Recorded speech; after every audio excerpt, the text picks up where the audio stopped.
Olá, caro aluno. Sou o professor Alex Santos e hoje iremos dar continuidade, às nossas temáticas sobre Revolução Russa na nossa terceira aula.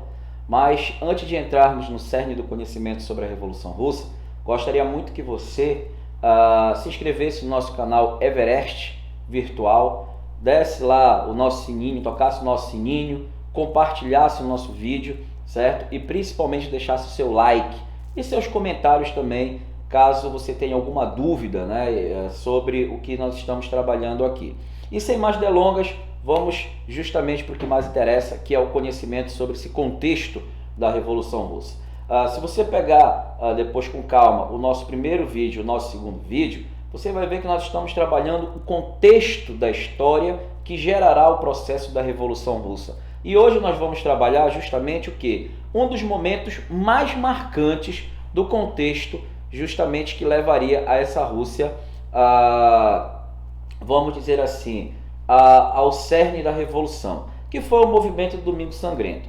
Alex, o que foi o Domingo Sangrento? Certo? A Rússia, pessoal, como a gente já vem discutindo nos nossos vídeos anteriores, a Rússia ela era um país extremamente pobre, apesar do seu imenso território, a sua política extremamente atrasada, a sua economia totalmente também defasada, ela fez com que a Rússia cada vez mais se tornasse um país pobre, correto? E a consequência disso, sabe qual foi? Uma medida meio louca, vamos dizer assim, né? Uma medida bastante fora de contexto do então czar, Nicolau Romanov. Em que sentido? Ele simplesmente coloca a Rússia, em 1904, em uma guerra contra justamente quem? O Japão, como você pode ir frisando, você pode ir observando aqui no slide, correto? Essa guerra, pessoal, a Rússia não tinha condições de bater de frente com o Japão, entendeu? Ela não tinha armas suficientes, vestimento para os seus soldados suficiente, alimentação suficiente. Então a Rússia ela já entra derrotada de fato na guerra. E essa derrota, tanto antes quanto durante a guerra, vai gerar justamente o que? Vai gerar uma pobreza maior ainda, certo? Para o campesinato e para as cidades na Rússia, sem dúvida, tá? E esse alto custo de guerra vai gerar justamente o que? Uma crise social, correto? Uma crise social. Aí eu quero que você perceba uma coisa. Mesmo com todos esses problemas políticos e econômicos que a Rússia passava, nós vamos ver que mesmo assim a população ela tinha o czar como um ser muito querido. Não é à toa que ele era chamado até mesmo de paizinho, entendeu? Pela comunidade. Só que um evento vai mudar, não vou dizer totalmente, mas vai mudar muito a relação entre a massa popular, obviamente, e o próprio czar. Por quê? Em meados de 22 de janeiro de 1905, o padre chamado Gregory Gapone, grava bem esse nome, viu? Ele vai organizar um movimento pacífico, tá? É uma manifestação, olha aqui, ó, bem grifado aí, tá vendo aí? Uma manifestação pacífica, quer dizer, não era violenta, que marchava justamente para onde? Marchava para o Palácio de Inverno de São Petersburgo, que visava justamente o que? Entregar para o Nicolau II algumas reivindicações, tá? Dessa massa popular. Quais seriam essas reivindicações? Olha lá, direitos ao povo, reforma agrária, tolerância religiosa, fim da censura e uma presença do representante do povo, certo? Diretamente no governo. Resumindo, o povo queria ter uma representatividade. Porque, apesar do amor que eles sentiam pelo czar, certo? Eles não se viam representados politicamente diante do governo czarista, certo? Então, esse evento, vamos dizer assim, pacífico, que lutava por reivindicações populares, teve um fim bastante trágico, entendeu? Teve um fim bastante trágico, como podemos observar nesse próximo slide. Forte repressão pela Guarda Imperial, entendeu? O czar não entendeu de forma positiva este movimento que estava acontecendo. Então ele acabou sendo levado pelas suas próprias lideranças, vamos dizer assim, as suas próprias lideranças militares, que era importante justamente o que? Era importante, vamos dizer assim, dispersar esse movimento para evitar que esse movimento viesse se tornar violento. E qual foi a consequência disso? Morte. Muitas mortes na frente do Palácio de São Petersburgo. Muito sangue derramado nesse domingo. Por isso que o nome acabou ficando justamente com o nome de Domingo Sangrento. Tá? O Leon Bronstein, o Trotsky, ele afirma que esse foi um dos primeiros levantes, tá? Que se tornaria um ensaio geral, não te esquece desse termo, tá? O ensaio geral que levaria a Rússia daqui a alguns anos à sua revolução, correto? Então, diante dessa observação, o que é que vai acontecer?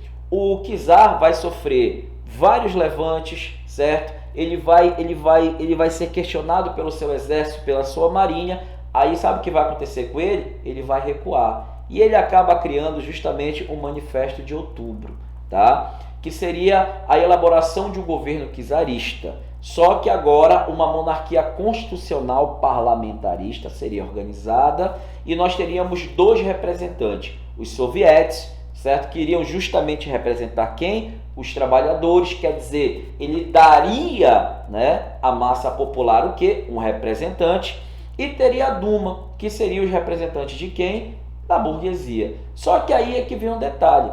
Muitas das vezes eu comparo esse Manifesto de Outubro, por exemplo, aos déspotas esclarecidos, entendeu? Foram medidas que o czar pegou, que obviamente, entre aspas, viriam amenizar as críticas políticas sociais, só que ele não respeitou nenhuma, entendeu? Ele não respeitou nenhuma. O próprio Manifesto de Outubro acabou indo justamente pelo ralo, correto? Mas, querendo ou não, foi criado aí uma formação política que viria ser muito utilizada durante a Revolução Bolchevique, certo? Que seria justamente os sovietes, ok? Não te esquece desse nome bem aqui, vou até grifar aqui para você ver bem, tá? Os sovietes, que eles serão extremamente importantes dentro da Revolução Bolchevique, ok? E para fecharmos esse primeiro ponto, aqui tem uma imagem muito peculiar, uma imagem muito utilizada nas nossas provas de Enem, entre outras provas que a gente frequenta por aí, que é justamente a imagem, né, do Palácio de São Petersburgo e, obviamente, os cossacos, que eram a guarda real, obviamente, do czar, massacrando, literalmente falando, vamos dizer assim, a massa popular que estava participando deste evento, né, na Rússia, neste período bem aí. Ok? Então, diante dessas explicações todas, vamos agora aplicar o que nós vimos e estudamos aqui nesse contexto, justamente aonde? Numa questão. Essa questão aqui, ela foi utilizada de uma forma bem interessante, né? 100 anos da Revolução Russa. Aliás, quando é que foram os 100 anos da Revolução Russa? Foi em 2017, entendeu? Não te esquece disso. Em 2017, a Rússia fez 100 anos da sua revolução, porque ela aconteceu em 1917, tá? E tá escrito assim: ou você para de jogar água fria em mendigo, ou a revolução explode, né? Ou a revolução explode, tá? Essa questão ela é bem interessante, por quê? Porque é o czar conversando justamente, né, com uma das suas representações políticas sociais, questionando, né, o que fazer agora para evitar a possível revolução. E olha o que traz aqui. A charge citada produzida no contexto das reflexões sobre o centenário da Revolução Russa ironiza. Letra A. A difusão da servidão e ruralização da economia a partir do fechamento do país durante o governo do czar Alexandre II? Não tem nada a ver, né? A letra B. O despotismo czarista em relação aos operários, como foi o caso do massacre no chamado Domingo Sangrento em 1905. Opa, já é uma boa observação aí, né? Que já entra no que nós discutimos com relação ao tema. A letra C. A proeminência da igreja ortodoxa, né? A igreja católica ortodoxa, principalmente no monge Rasputin sobre membros da família real czarista. Bora ver. Letra D. O domínio ideológico da burguesia no chamado governo provisório. Epa, peraí. Governo provisório é o governo revolucionário e ainda não estamos na revolução. E a letra E, a insatisfação dos soldados combatentes da Primeira Guerra Mundial, obrigados a lutar em condições precárias, enfrentando fome e o frio. Mas espera aí, insatisfação dos soldados combatentes, mas nós não estamos ainda na Primeira Guerra Mundial.